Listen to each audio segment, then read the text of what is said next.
Hey everybody, Nick Espinosa, your chief security fanatic here, and today in drone news, drones are a rising threat to U.S. national security. Now, I thought this was really interesting. It's coming from Michael Peck of Business Insider, and here's what's going on. Packs of small exploding drones could devastate America's electrical grid or other critical infrastructure or inflict mass casualties at stadiums and other crowd events. Now, this is according to a report by the RAND Corp, which is a think tank that is obviously looking for worst case scenarios here. Now, for now, there may not be much that law enforcement or utility companies can do to actually stop this potentially very serious issue.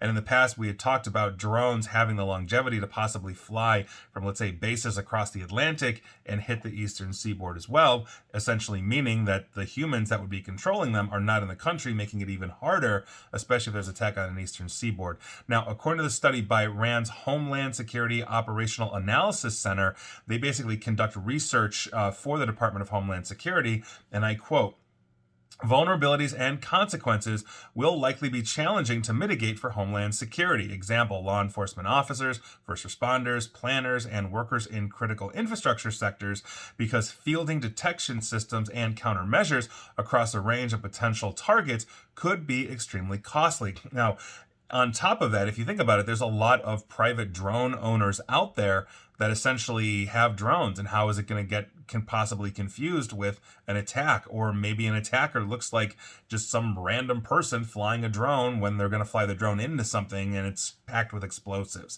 Now, RAND focused on various ways that terrorists inside the United States could wreak havoc with drone systems. The study said, and I quote, "We consider the terrorist use of drones for attacking critical infrastructure using explosives as our primary scenario. Excursions from that scenario include the use of an intelligence swarm armed with explosives targeting a mass gathering, a swarm with a cyber or electromagnetic attack capability targeting an electrical power substation, and a swarm being employed by smugglers for conducting reconnaissance to avoid border patrols." It's, again, obviously another good reason, for drones as well, in the sense that you can attach cameras to them. That's usually how you buy them, and they can literally show you where everybody's at. But those are obviously very serious issues. We've also seen attacks against buildings where they've flown a drone essentially with a wireless pineapple up to the top of the roof and a battery pack that essentially they are remote controlling, and so they just land the drone on the building and start breaking into the wireless. Now, the study examined various kinds of drone swarms.